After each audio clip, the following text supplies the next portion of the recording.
미국 대통령 선거가 이제 벌어지게 됩니다. 어렸을 적부터 이렇게 지켜보던 미국 대통령 선거에 큰 이슈가 있습니다. 뭐 30년, 40년이 지나도 편치 않는 주제가 있어요. 민주당, 공화당 다 양당이 이렇게 논쟁을 하는 건데 소위 말하면 이제 진보와 보수, 보역 대결이기도 하고 어쨌든 그런 것이 있습니다. 그건 뭐냐면은 우리나라에 그때 당시에는 별로 없던 논쟁입니다. 그 첫째가 낙태 문제입니다. 낙태를 찬성해야 되느냐 반대해야 되느냐. 우리나라는 뭐 그걸 뭐 지금도 사실 뭐 별로 공론화되지 않잖아요. 사실은 교계가 그 문제를 갖고 얘기를 해야 되는데 아무도 얘기 안 해요. 뭐 카톨릭은 조금 하긴 하지만 어쨌든 우리나라는 뭐 낙태 문제에 관심도 없고 뭐 쟁점화도 안 되고 정치 문제화되지도 않습니다. 뭐 불법으로 돼 있지만 공공연하기도 하고 뭐 그렇습니다. 어쨌든 낙태. 두 번째가 이제 총기 문제입니다. 소위 말하는 이반젤리칼, 그러니까 복음주의자들이라고 말하는 이 미국 남부나 중서부에 있는 그러니까 소위 농사를 짓는 농촌이죠. 농촌 쪽에 해당되는 사람들이 특히 보수적인 그런 성향이 강한데 특히 총기에 대해서 아주 뭐 찬성합니다. 그러니까 미국 공화당을 주로 지원하는 그룹들이 세 그룹이 있는데 하나는 담배협회, 하나는 총기협회, 하나는 유대인협회. 이 세 개가 가장 막강하고 돈 많이 주는 그룹인데 그런 영향도 있습니다. 그리고 이제 세 번째가 이스라엘에 대한 문제입니다. 미국의 유대인들이 숫자는 그렇게 아주 많지 않지만 영향력 어마어마합니다. 가끔 유튜브에서 각 나라의 종교 퍼센테이지를 보면 아니면 유명인들의 종교를 보면 우리가 아는 미국의 유명한 그 셀럽, 뭐 스타, 뭐 스포츠 선수 뭐 이런 사람들 중에 보면 유대교 신자 의외로 많습니다, 여러분. 그러니까 다른 나라는 뭐 유대교가 거의 없다시피 하고 뭐 그게 팩트지만 사실은 미국에는 어마어마하게 많습니다. 그러니까 어쨌든 유대인의 영향이 큽니다. 근데 우리나라는 이제 뭐 이런 문제에 관해서 별로 언급도 없죠. 이 문제를 가지고 미국은 하여튼 뭐 거의 뭐 50년이 넘도록 계속 싸우고 있는 겁니다. 근데 한국은 별로 그런 거에 관심이 없죠. 우리는 오직 동성애, 한국교회 요즘 동성애 미쳐 있죠. 광장에서 모인다고 하고. 그럼 거기에 뭘 반대할 수 있습니다. 근데 문제는 거기에 매몰돼서 나머지는 전혀 신경도 안 씁니다. 동성애 문제만 그렇게 집중적으로 하지 사실은 동성애 문제보다 더 심각한 생명을 죽이는 살인의 문제가 되는 낙태라든가 뭐 우리나라 총기는 없지만 뭐 그런 여타 중요한 문제 윤리에 관한 문제들은 전혀 터치 안 합니다. 뭐 이혼을 많이 하고 뭐 하든지 낙태를 하든지 자살이 늘어가든지 그런 건 관심 없습니다. 그게 이제 문제인 겁니다. 여러분 우리가 동성애 문제에 그렇게 목숨을 걸 만큼 그게 정말 중요한 문제라면 자살이나 낙태와 같이 생명과 관련된 일에는 그거의 2배 이상은 더 열정을 쏟아야 마땅합니다. 그래야 그 진실성이 의심되지 않습니다. 근데 뭔가 생명의 문제에 관해서 관심도 없고 한국 교계가 오직 그냥 그 문제에 집중하다면 그것은 뭔가 정치적 목적이 있어 보일 수밖에 없고 뭐 그것이 또 사실입니다. 어쨌든 왜 그 문제를 가지고 얘기하냐? 오늘 이제 갈라디아서 6장 11절에서 18절 문제는 이제 중생에 관한 니고데모의 이야기에서부터 시작되어서 쭉쭉 나오다 이제 갈라디아교에 보낸 편지에 육체의 모양을 내려하는 자들이 억지로 너희에게 할례를 받게 하면 그들이 그리스도의 십자가로 말미암아 박해를 면하게 함이라. 할례를 받은 그들이라도 스스로 율법은 지키지 아니하고 너희에게 할례를 받게 하려는 것은 그들이 너희의 육체로 자랑하려 함이라. 이렇게 얘기합니다. 그래서 저는 오늘 뭐 그냥 다 있는 단어들인데 오늘 본문에 나와 있는 세 단어인 할례, 율법, 흔적 이렇게 세 개의 단어들로 제목을 잡았습니다. 그러니까 뭐 하면 더 길어질 것 같아서. 어쨌든 여러분 우리가 가끔 그런 거 질문하는 분이 있어. 목사님 우리 이번에 아들이 태어났는데 그래도 아들한테 할례 포경 수술을 시키는 게 마땅하겠죠? 그럼 하든지 안 하든지 괜찮아요. 자유롭게 하세요. 해도 되고 안 해도 되는데 너무 아기 때 하지 말고 좀 큰 다음에 하세요. 그럼 그냥 그 정도로 얘기합니다. 할례 포경 수술 하는 게 나쁘냐 안 나쁘냐 해야 되느냐 마느냐. 그러니까 이런 질문이 지금도 있지만 이 시대에도 있었다는 거죠. 그러니까 유대인들은 여러분 아다시피 다 할례를 받습니다. 그리고 이슬람 신자들도 다 할례를 받습니다.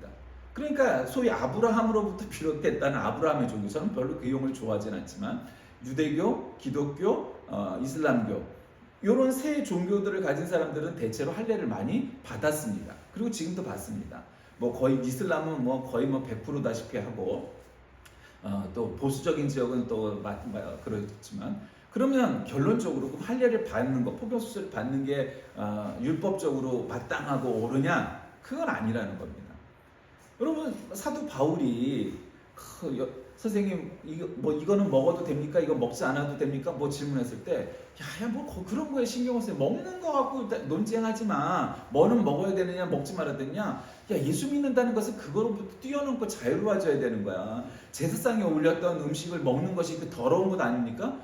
껄끄러우면은 깨름직하면 먹지 마. 근데 그것이 너의 믿음에 아무런 문제가 안 된다면 먹어도 돼. 뭐 이런 거예요. 예전에 또 어떤 권사님은 그렇게 산행을 좋아하는데 그렇게 어떤 산에 올라가면은 절에서 주는 공짜 비빔밥이 맛있다는 거야. 근데 목사님 권사가 되나갖고 절에서 주는 비빔밥을 먹어서 참 마음이 깨름직하대. 그랬어요. 그건 근본적으로 깨름직하지 않아요. 권사님 마음속에 그것이 불편하면 안 먹으면 되는 것이고 불편하지 않다면 전혀 상관없습니다. 무엇을 먹는 게 문제가 안 돼요. 이렇게 얘기했는데 그 후로 별로 결론을 못 들어가고 그 후에 어떻게 달라지셨는지 모르겠습니다만 제사상 혹은 차례상에 올라간 음식, 다른 종교의 제단에 올라갔던 음식 먹으면 더러워지는 거 아닌가요? 아니에요. 이미 성경은 결론이 나 있잖아요. 뭘 먹는 게 문제가 아니라 들어가는 게 아니라 입으로 들어가는 게 문제가 아니라 입에서부터 나오는 게 더러운 것이라고 성경은 이미 말씀하셨어요. 그러니까 뭐는 먹어도 된다, 뭐는 먹지 않아도 된다 라는 논쟁은 사실 쓸데도 없고 성경적이지도 않은 논쟁인 거예요. 그렇지 않아요? 이미 성경에 이미 2000년 전에 다 기록이 돼 있잖아요. 무엇을 먹느냐 갖고 논쟁하지 말라. 근데 이제 오늘의 문제는 할례를 막 시키는 거예요. 할례를 받아다 할례를 받아. 근데 이제 이 할례를 받는 사람들은 결국 어떤 사람들이에요? 아주 유대교의 골수 신자였던 보수파였던 거야. 그러니까 이 사람들은 육체의 할례를 받아라. 그것이 정말 옳다. 왜? 율법에 그렇게 있으니까. 율법에 있으니까 그렇게 해라 이 말이에요.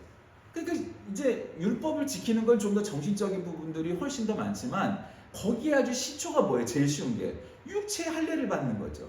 근데 이제 그 율법을 근데 그 사람들의 문제는 더 높은 차원의 문제인 율법은 안 지키고 오직 할례 목숨을 거는 할례파. 그러니까 심지어는 성경에 할례파, 무할례파 이런 거 나오잖아요, 그렇죠? 그러니까 이때 당시에도 야 예수 믿는데 할례 안 받아도 돼 상관없어. 그렇게 주장했던 사람들이 있었던 거예요 이미 그때. 얼마나 리버럴했겠어요 그 당시로 생각하면. 근데 그 당시에도 2000년 전에도 초기 교회 시대에도 할례파, 무할례파가 있었으면 그것들이 사람들에게 주는 상징적인 의미가 있었다는 얘기죠. 어쨌든. 그런데 성경은 이미 그것도 결론이 나왔어요. 야 할례를 받는 게 중요하냐? 아니다 이거 오늘 본문은. 야 걔네들은 율법도 제대로 안 지키면서 할례를 받으려고 해. 할례가 목숨 걸고 지켜야 될 문제가 아니고 율법을 지키는 게 훨씬 중요한데 율법은 지키지도 않고 쟤네들은 할례 목숨을 걸어서 자기들이 할례파라고 그래. 야 할례를 받지 않는 사람은 진짜 하나님 믿는 사람이 아니야. 할례를 받아. 아니라는 거예요. 할례 안 받아도 상관없다는 거예요. 그건 종교적인 문제가 아니라는 거예요. 아니 율법도 안 지키는데 무슨 할례 이렇게 목숨을 걸어. 아니라는 거예요. 할례보다 더 중요한 게 뭐냐? 율법이라는 거예요. 스스로 율법을 지키지 아니하고 할례를 받게 하려는 것은 너희의 육체로 자랑하려 하는 거예요. 뭐가 자랑하려고 하는 거죠. 여러분 이게 개인이나 교회 나간에 예수 믿는 사람들에게 나타나는 거죠.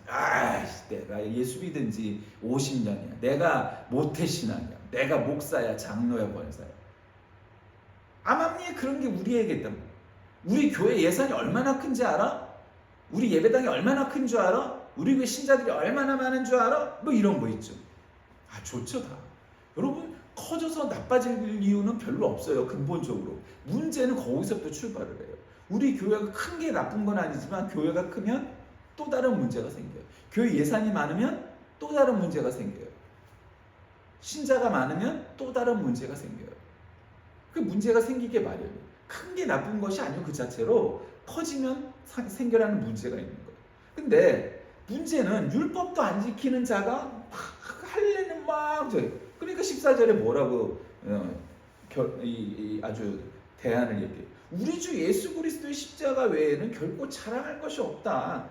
그럼 그리스도로 말미암아 세상이 나를 대하여 십자가에 못 박히고 내가 또한 세상을 대하여 그러하다.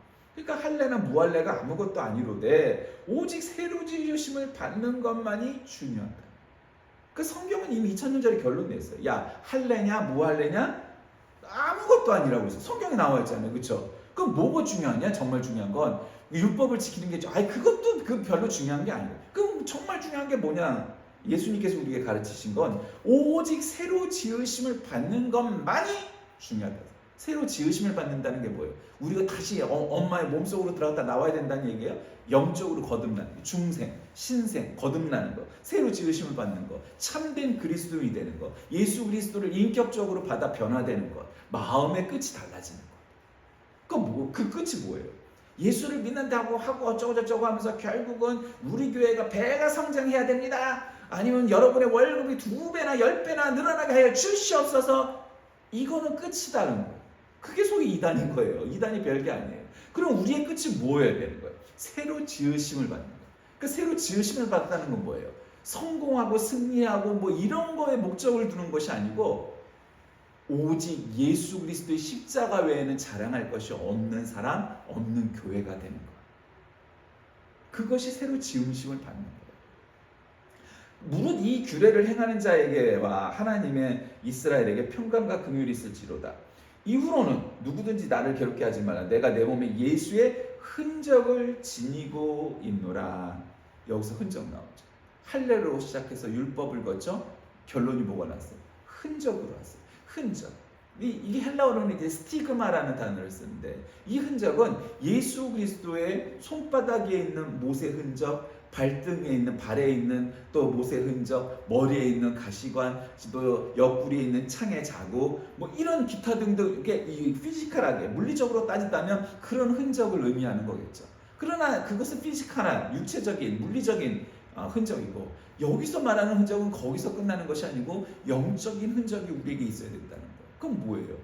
예수님께서 나의 죄를 용서하시고 내가 구원받았다는 흔적. 그 흔적이 우리에게 있어야 되는 거예요. 그 흔적이 있어야 되는 거예요. 예수님만이 나의 구세주, 예수님만이 나의 주님, 예수님만이 나의 구원자라는 확신, 인격적 변화, 그것에 흔들림이 없어요. 그게 아니니까 쓸데없는데 우리가 목숨을 걸라고 그러고 막 이런다는 거예요. 그게 중요한 게 아니다. 할래냐 무할래냐, 율법을 어떤 걸 지켜야 되느냐 말이에요. 그게 아니고 새로 지으심을 받아야 되는데 새로 지으심을 받은 사람들에게는 그 몸에 그 영의 흔적이 있다. 무슨 흔적이냐? 막 성공해서 내가 선두에서 내가 부자가 되고 내가 1등이 되고 내가 제일 커지고 내가 제일 권력이 세지고 그런 것이 아니고 그의 영혼의 흔적이 있어요. 내가 죽더라도 우리 교회가 살아야 돼요. 내가 죽더라도 이 나라가 살아야 돼요. 내가 죽더라도 하나님의 나라, 하나님의 사업이 성공할 수 있어야 된다. 그런 희생이 있다는 거예요. 자기 희생. 왜? 예수님께서 그리하셨기 때문에. 예수님께서 십자가에 달려 돌아가시기까지 우리를 사랑하셨던 것처럼 우리도 그 흔적을 지니고 있기에 우리도 따라가야 돼요. 그 죽어라. 살려고 하지 마요. 뭐 살려고 하는 자는 죽으려고 하는 자는 산다는 거 아니에요? 그게 결국 그래요. 그래서 예수 그리스도의 은혜가 너희 심령에, 너희 마음에, 너희 영혼에 있을 것이다. 그래 아멘 이러고 끝나는 거예요. 자, 오늘 본문에서 바울은 복음을 지키는 자에게 평강과 긍휼이 있을 것임을 얘기하면서 이 서신 서두부터 줄곧 신앙, 믿음과 율법과의 관계를 이렇게 가르치고 있어요.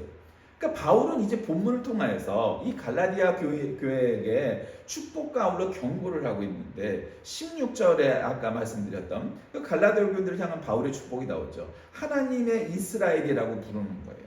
그러니까 하나님의 이스라엘에게, 이 하나님의 이스라엘은 뭐예요? 교회를 얘기하는 거예요. 그러니까 교회가 하나님의 이스라엘이라는 거예요. 그러니까 하나님의 이스라엘이라는 건 뭐예요?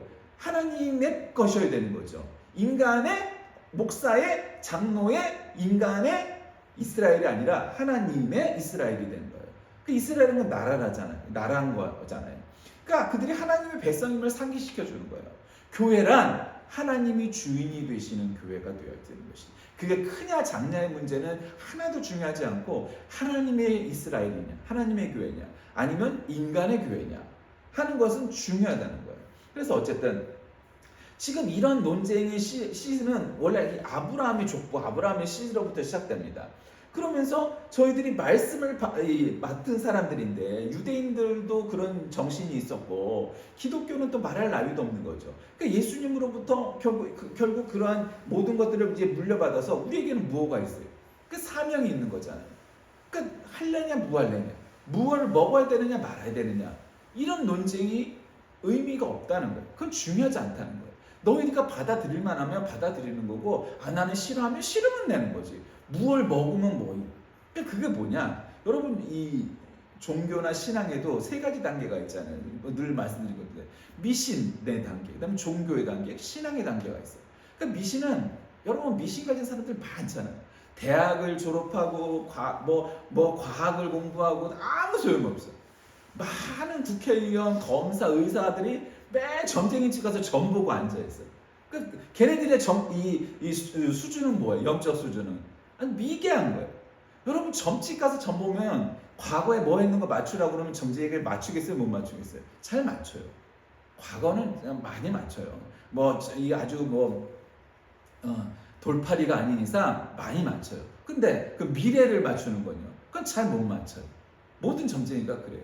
근데 점을 왜 보러 가요? 마음의 위안이 되는 거예요. 내 그 결론에, 내가 원하는 결론에 똑같이 대주게 되는 거예요.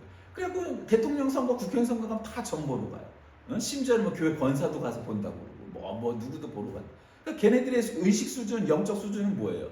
아주 최하의 단계. 그러니까 무당에게 가서 뭔가를 듣지 않으면 안 되는 거죠. 그러나 만약에 목사를 찾아와서 상담을 하거나 의견을 물으면 어떻게 되겠어요? 그거는 그냥 원론적인 거예요. 원론이에요. 성경 같은 원론이 어디 있어요? 하나님을 위하여, 나라를 위하여, 국민을 위하여 최선을 다하는 사람이 되면 되는 것이지, 당선이 되느냐, 그것도 다 하나님의 뜻인데, 떨어져도 하나님의 뜻이고 붙어도 하나님의 뜻인데, 당락의 문제가 아니라 누구를 위하여 일할 것이냐가 중요한 것이다.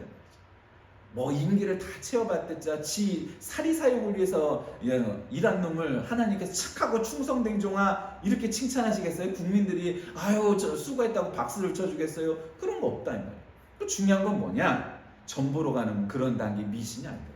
그 다음에 종교가 되겠죠. 돌에다 빌고 햇님 달님에게 빌고 그럼 미개한 짓 안 하고 있는 종교화가 되죠. 세상에 많은 종교들은 다 그렇게 종교화가 돼 있어요. 근데 이 종교들의 문제가 있어요.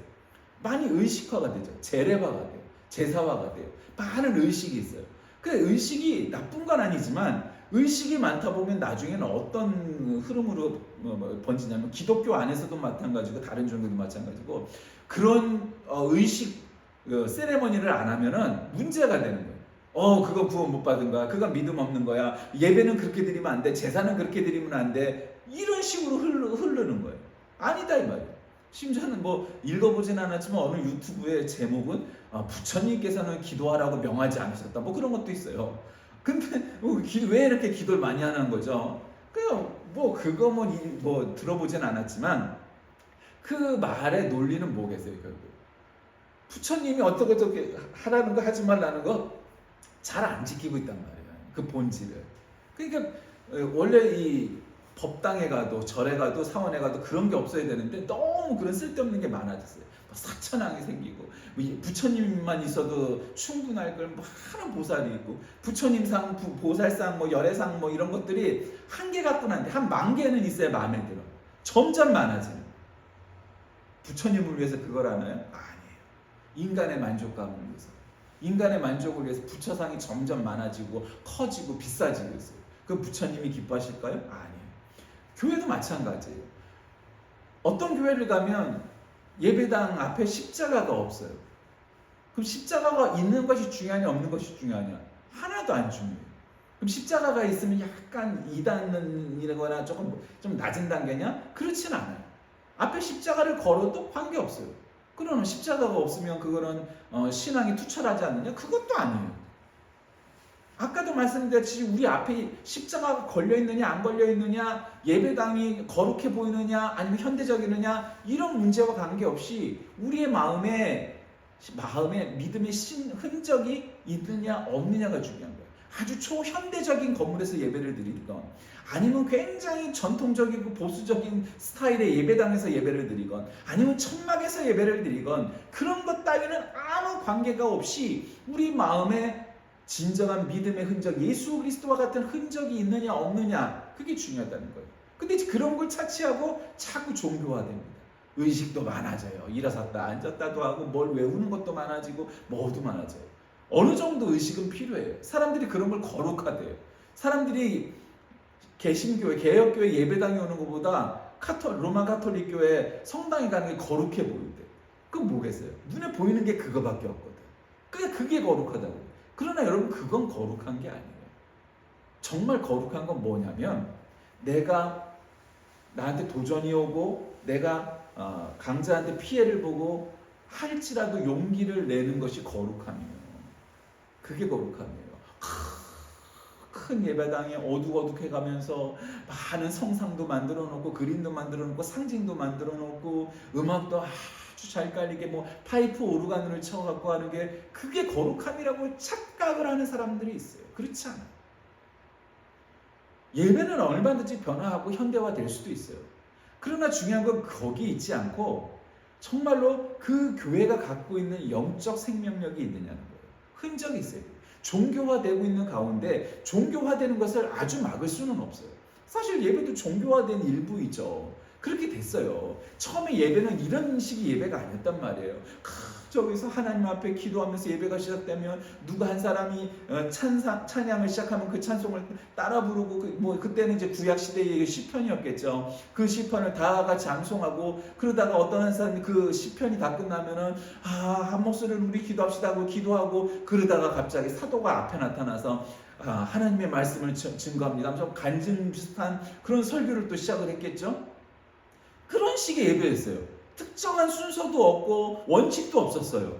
그게 원래 예배였을 거라고요. 사실은 추측해 보건데. 근데 지금은 순서도 정해놓고 미리 딱 계획표도 나와 있네, 주보도 나와 있네, 심지어는 설교도 원고가 있네.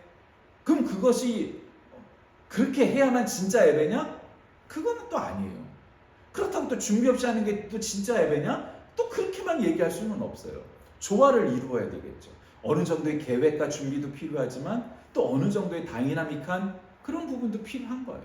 그러니까 어느 것을 딱 잘라놓고 계획이 필요하냐 안 필요하냐에 갖고 문제를 논쟁할 필요는 없는 거예요. 어쨌든 예배는 그런 거였어요. 근데 지금 우리가 드리는 예배는 어떤 거예요? 그런 예배는 아니잖아요. 실내 안에서 예배에 적합하다고 생각되는 건물을 지어놓고 그 예배에 필요한 요소들을 다 해놓고 또 계획을 해서 이런 순서대로 할 겁니다. 다 알아. 심지어는 설교도 원고를 써갖고 그렇게 하고 뭐 그런 식이잖아요. 이미 다 계획된 거야. 에이, 그렇게 다 계획된 거는 은혜가 안 되는데, 그런 건 아니에요. 이두저도 뭐 어느 쪽으로 치우친다고 해서 문제가 되진 않지만, 중요한 건 종교화돼서 사람들이 마치 이게 예배의 전형이다 하는 의식에 빠진다면 그건 종교화되는 거예요. 야, 교회에서 예배를 드리는데 주기도문 사도신경을 안 외운단 말이야? 그거 이단인데? 그거 좀 이상한데? 안 해오는 교단도 있죠. 여러분 아다시피 악기를 안 쓰는 교단도 있어요. 그럼 거기 잘못된 거 아니야? 그렇게 예배를 드리는 걸 좋아하는 스타일인 거예요. 오직 예수 외에는 구원이 없다, 이 문제에 관해서 흔들리지 않는다면 악기를 쓰든지 말든지, 드럼을 쓰든지 말든지, 통성기도를 하든지 말든지, 그거하고 관계는 없어요. 그게 뭘 중요하겠어요. 나는 좀 더 잔잔하고 거룩하고 진지하고 이런 분위기의 예배가 좋아, 그런 사람도 있는 거고요. 아니야, 나는 정말로 열정적으로 찬양하고 통성도 기도도 하고 막 찬양도 막 콘서트처럼 하는 요즘 현대식이라는 예배가 좋더라. 그거를 뭘 할 수는 없어요. 그런 예배도 예배인 거예요. 그게 어쩌면 초기 교회의 모습과 더 닮지 않았어요? 그렇단 말이에요. 그게 더 옛날에 가까운 거다 이 말이에요. 어떤 면에서. 그러니까 그런 스타일로 종교화를 하는 건 아니에요. 그러나 그럼에도 불구하고 종교화되는 것 자체는 우리가 늘 두려워해야 됩니다. 개신교회가 종교개혁을 통해서 종교개혁을 할 때는 우리가 카톨릭의 그런 모든 법과 제도와 이런 관습 속에서 벗어나려고 했는데, 그러면 정직하게 얘기해서 이 개신교회, 프로테스탄트 교회는 그런 것이 없느냐? 아니다 이 말이에요. 정형화된 부분들이 있어요. 아무나 목사 안 되잖아요. 되는 게 아니잖아요. 일반적인 교단은. 그런데 가끔 이 독립침례교회나 이런 데는 목사라고 잘 부르지도 않는 교단도 덜어 있고요. 또 목사 안수를 주기는 하되 굉장히 아무 때나 당신은 영적으로 분명한 영적 지도력을 보이니 안수를 받으시오. 무릎 꿇고 그 자리에서 뭐 신학을 공부한 것도 아니고 뭣도 한 것도 아닌데 바로 안수를 주는 교파도 있어요.